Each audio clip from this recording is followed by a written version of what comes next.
Менің есімім Шапағат. Қазіргі таңда стилист, костюмер болып жұмыс жасаймын. 11 сыныптан бері жұмыс істеп келе жатырмын. 11 сыныпта мен дизайнер одежды курсына қатысып, содан кейін әртүрлі фотосъемкаларға, клиптарға мені шақырып, осылай стилист ретінде қазір жұмыс жасап жүрмін.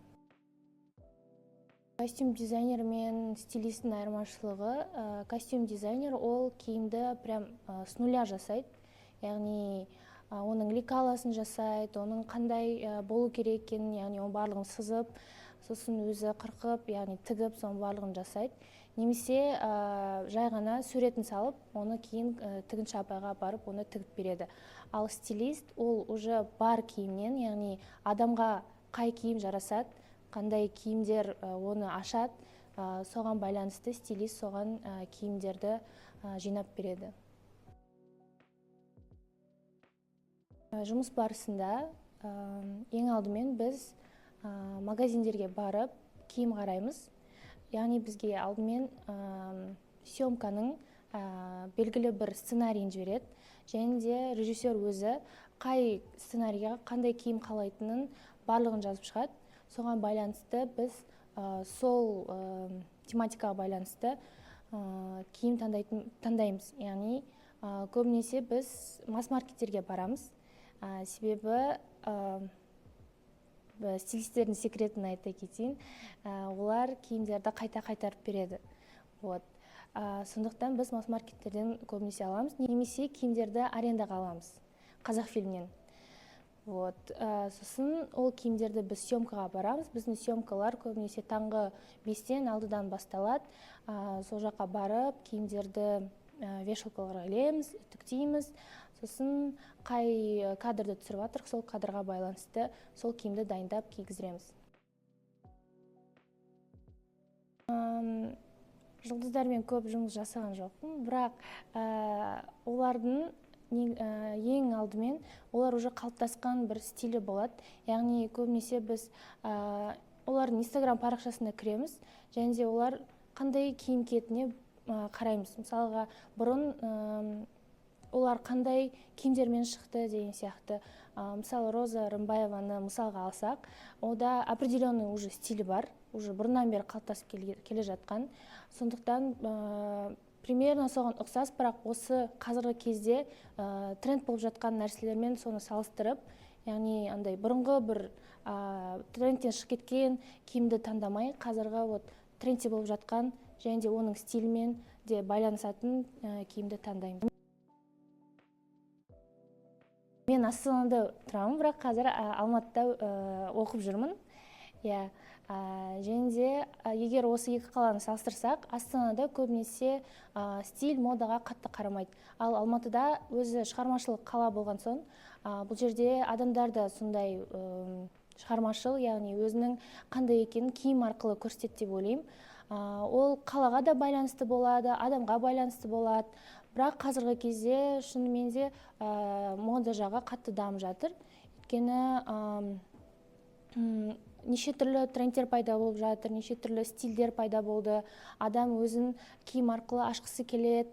Сондықтан менің ойымша қазір ол дамып жатыр. Жалпы комфортны жүру үшін тоже стильно киінуге болады. Мысалға, менің қазіргі киінгенім өзіме стильно көрінеді, бірақ сонымен қатар бұл маған комфортно. Яғни ол киімге байланысты сияқты. Бірақ егер жалпы былай қарасақ, көп адам стильно киінетін сияқты қазір, бірақ олар қазіргі жастармен, яғни 16-26 жасқа дейін деп ойлаймын. Менің ойымша, әр адамның гардеробында 5 базовый киім болу керек. Ол мысалға ақ футболка, джинсы,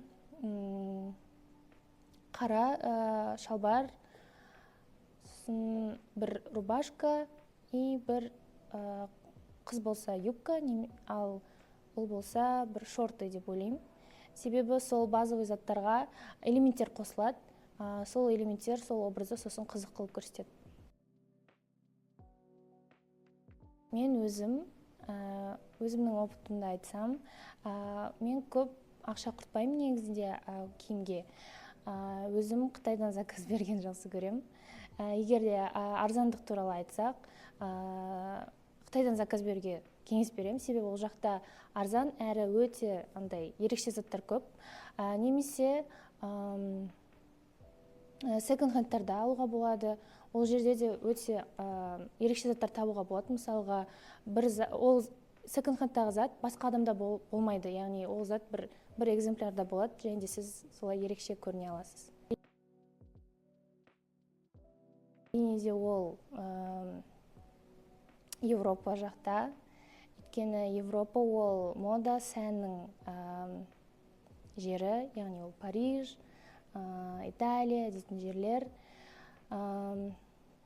Шыны керек, өзім сол жаққа қатты барғым келеді. Ол жақта әрқашан білсеңіздер неделі мода өтеді. Және де менің ата-анам Европада барып келген, және де маған әртүрлі видеолар жіберетін адамдардың киінгендері. Ол жақта әрқашанда адамдар ерекше киінеді, модаға қатты қарайды. Мен ойымша ол жақта сәнге қарамайтын адам жоқ секілді. Шабытты біз жұмыс барысында бірінші мудборд жасаймыз. Мудборд ол бізге режиссер, продюсер немесе сценарий жібереді. Сол сценарийға байланысты біз мудборд жасаймыз.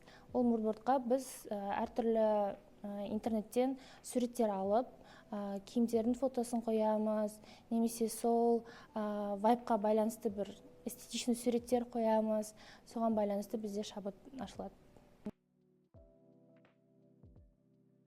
Адамдар стильно киіну үшін, мен ойымша, өзінің денесінің типажына қарау керек деп ойлаймын. Өйткені үлкен футболкалар барлық адамдарға жараса бермейді деген сияқты, үлкен шалбарлар барлығына жараса бермейді. Яғни стильно киіну үшін ол әрқашанда бір ерекше киіну емес. Ол жай ғана тоже базовый киімдер бола алады, жай ғана сенің фигураңа жақсы жарасып тұрса болды.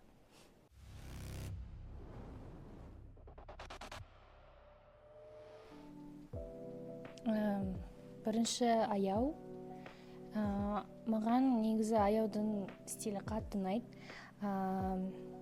Бірақ мына суретке разбор жасасақ, мен бантикті кішкентай қылатын едім, наверное. Өйткені андай бойды қысқартып тұрған сияқты секілді. В целом өте әдемі образ. Келесі енділік. Ендіктің де стилі өте ерекше. Ол ерекше киінгенді жақсы көреді. Мынау образ монохромный. Бірақ мынау мен оның осындай косичкаларына, шашындағы баулары тұр екен, қара түсті. Немесе бұл құстар ма? Құстар тұрған сияқты, мүмкін оны да басқа цвет жасайтын едім. Мүмкін ақ па, кішкене андай выделяция тұратындай.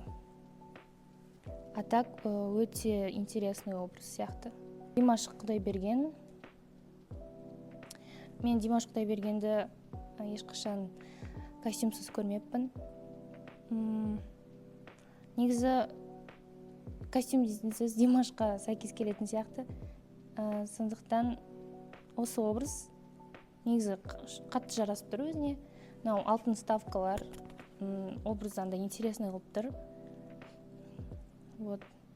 Дым өзгертпейтін еді мына жерде. Тұрсен Алагузов.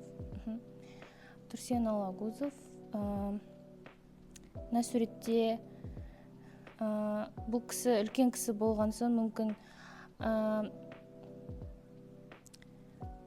өте қатты стильный болғысы келетіні көрініп тұрған сияқты. Өйткені мысалға осы Dior дейтін кофта маған өзіме логотип бар киімдер қатты ұнамайды. Андай білмеймін, өзін бай екенін көрсеткісі келеді ме, сондай сияқты көрінеді өзіме.